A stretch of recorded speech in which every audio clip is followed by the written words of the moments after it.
What is going on, guys? Winter Kills here, and welcome back to a brand new post-commentary duel video. We've got Sky Strikers on the right versus Photon Galaxy on the left, featuring the new layover we've got that I've been working on the past couple days. Hope you guys are enjoying it.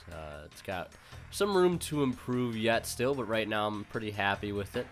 Might make a slight few changes as we go forward, and as always, guys, ImperiumDuelist.com. Huge shout out to them for sponsoring us, this channel. That playmat there in the center is their Millennium playmat. You can find it on their website. Same thing with all the sleeves that we are using. I'm using the parallel sleeves, really awesome sleeves, and the shatterfoil sleeves on the extra deck. And if you're interested in picking some of those up for yourself, you can go over to the website. More information on that down in the description if you'd like to check it out for yourself. So yeah, without further ado, we'll go ahead and get started here. So we got my turn started with the Photon Sanctuary into Orbital, into Vanisher, into Galaxy Eyes. Pretty standard opening.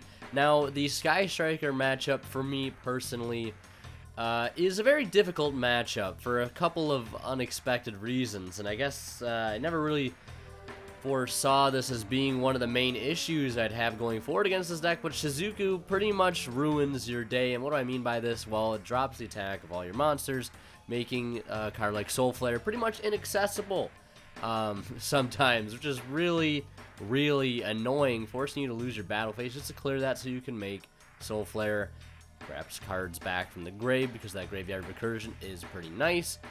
You'll see here that Ash Blossom did hurt a little bit, but not too much. I'm able to get Soul Flare number 90, but I have this awkward leftover, you know, Photon Vanisher and Galaxy Soldiers that's sort of just chilling there, and I can't really do anything about them. Obviously can't use them for another Xyz, or another Synchro.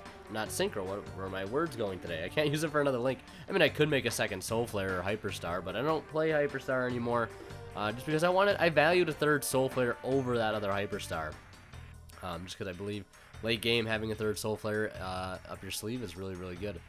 But regardless, Infinite Impermanence come down when I activate that effect of the number 90. That does get impermanenced, and he will go right into battle phase, killing the soldier, and then swinging directly for 15. That's going to drop me down to 65 right off the bat, and he's going to go ahead and use that foolish effect of Ray, or not Ray, I should say Hayate, to send the Sky Striker mecha module, whatever it's called, multi-roll to the graveyard, only to grab it back now here in main phase 2 with Kagari adding back that multi-roll. Gonna go ahead and play it and follow up with a Sky Striker base area 0. Now the only thing he has to worry about really is the Soul Flare, but he's not really gonna have any monsters in his main monster zone that were special summon. Really not going to be able to go into those right now. Obviously, the only candidates he would have for that would be a card like the token that he would summon off of his Hornet drones, and obviously that card is at 1. So Soul Flare really doesn't do a whole lot for us in this matchup anyways, other than us getting those resources that we desperately need to try and keep up with a deck like Sky Striker. So going to go ahead and link away now that Kagari for, of course, Shizuku, none other. Couple of counters on this multi-roll. Looks like 3. End phase, or I should say, yeah, end of main phase 2 or end phase here. Going to activate that Shizuku, adding a Widow Anchor to hand. Now he's definitely going to want that Widow Anchor set for next turn, so end phase he's going to chain it. It'll hit the graveyard, and the multi-roll will resolve. We'll have amongst those that Widow Anchor now to set back. And now I know he's got to set Widow Anchor, and I know he's got to set Engage. It really doesn't make too much of a difference. I know that they're there, because the biggest issue is that he's still going to be able to use one against me regardless. And again, right now, I believe he has one spell in grave. Yeah, it's that Afterburner, which I'm assuming he chose to leave in grave specifically so he could have this attack modification happen to me. Now, here's where I make a slight misplay. I do run over the Shizuku with the Vanisher, and I should have just kept attacking. I should have killed the Ray just to clear it off the board to make his life a little bit more difficult, but I don't for some reason, because I wanted to leave Ray on field so I could try to make some plays in main phase 2 without having to worry about Widow Anchor. knowing I had just literally forgot about the fact that Ray, of course, can just tag out whenever to go into another card like Shizuku, and I'm still sort of stuck from going into Soul Flare, and I have to force end phase. So that was a bit of a mishap on my part there.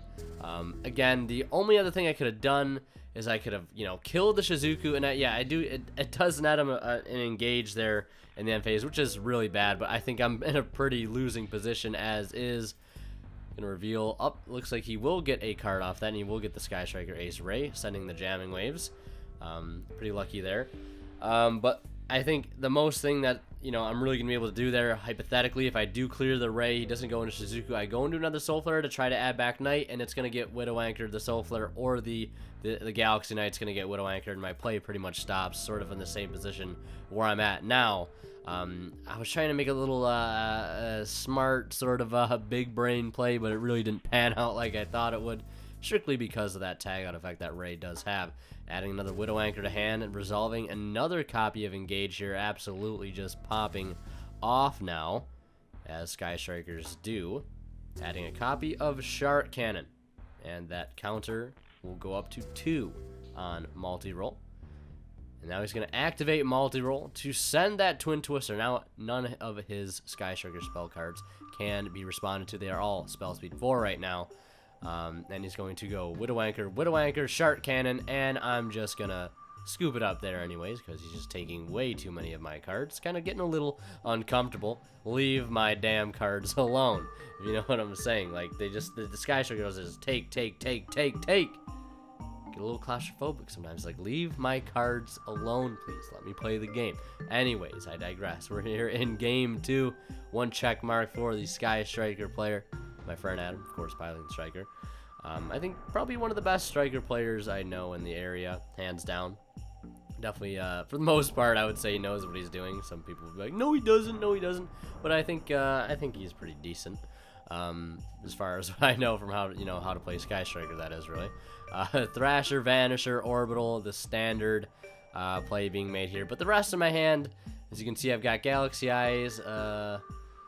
Can't really see what else I have there, but I think I end up just going into Blast Dragon, and then I'm gonna go into, of course, a Galaxy Eyes, and I want double Orbital. Yeah, that was kind of weird.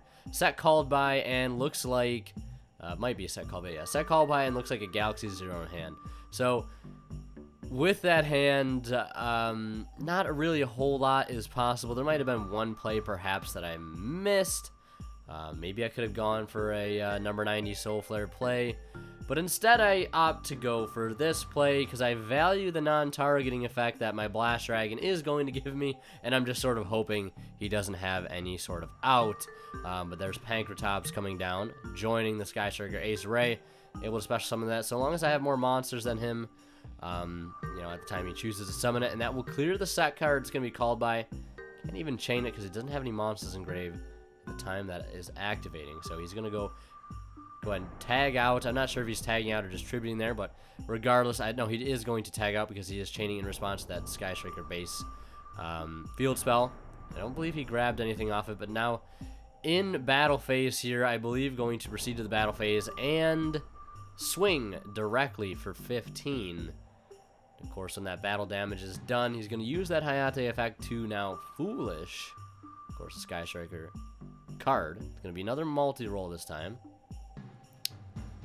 Because why have to search it with your Engage when you can just add it back for free out of your graveyard? Just like that. Boom.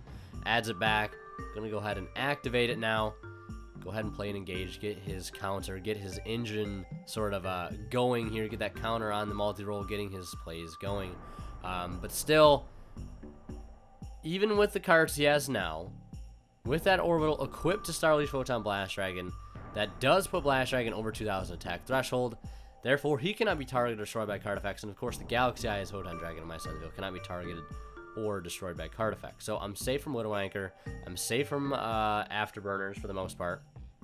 And the only thing that I'd be worried about would be Jamming Waves, because Jamming Waves, I believe the first effect does target and the second effect does not. I'm not entirely sure. I think I might be getting that confused with Afterburners. Oh well. But he's going to link now into a copy of Shizuku, sort of winding down his turn, if you will. Going to end phase multi-roll. And now end phase Shizuku. Going to add another card from deck to hand, another Sky Striker card. Going to add another copy engage to get set up for next turn. Now I do have a Galaxy Zero in hand, and we both did side for this matchup. I forgot to mention, I believe I sided Twin Twisters and Gozen match, just because those are the best things that I've got. I draw into Twin Twister for turn here. I'm going to discard that Galaxy Zero because I value the Twin over the Galaxy Zero right now, and I want to remove. I know he's got a set engage that he got back off that multi-roll. I'm debating, do I want to take a shot at one of the cards? I don't know, because I already know he's got an engage in hand for next turn. But I think I'm just going to go ahead, clear one of the engages, clear the multi-roll anyways, and just sort of cut my life. Either way, there's not, like, the 2 spell trap removal really isn't going to do me a whole lot. Now, I have a couple options here. Before I decide to wind down my turn, I can use that orbital to go search something. But right now, with 0 cards in hand, there's really not a whole lot I can search that's going to help me to gain decent advantage. Now, with a couple spells in grave, my Galaxy Eye is going to be dropped by, I think, 100 currently.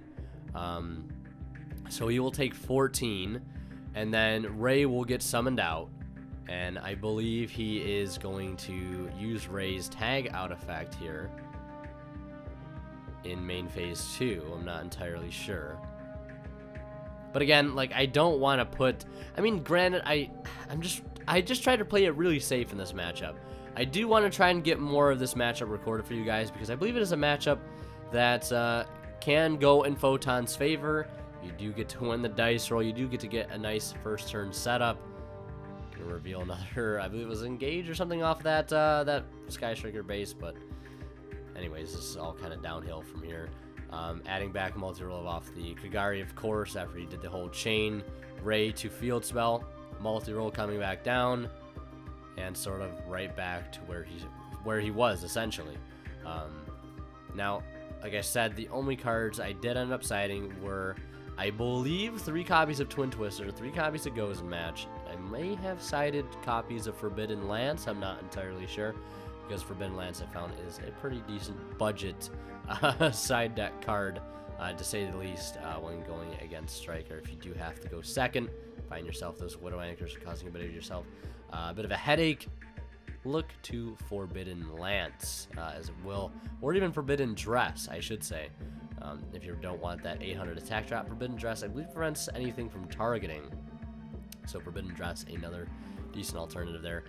And there is the Hornet Drones getting that token on the field. Now going to link away the Kagari and the Hornet Drone token into Nightmare Phoenix. Finally, going to be able to deal with this Photon Orbital that's sort of been holding him back from being able to completely rip apart my field with his removal cards that he does have. Does have Engage in hand. So does have definite access to really any of those cards if he does want a card like Afterburner. Widow Anchor is going to steal the Starly's Blast Dragon. Now he's going to link into a Link 3, perhaps removing my cards a different way. Going to discard that Desires off of Unicorn, and now play Engage here, getting 3 counters on his multi-roll. We get to set back 3 in the end phase, grabbing a copy of Widow Anchor, really just whining to say no to literally anything that I top deck.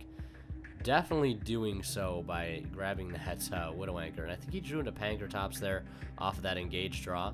Not too big of a deal. He will swing in for 22, dropping me down to 4,300 to his 66. So life point gap isn't really too big of an issue. The only gap that is sort of overwhelming is the whole advantage gap. He has, 4 sets of multi-roll, a Unicorn, a couple cards in hand, and I believe I top decked Gozen Match.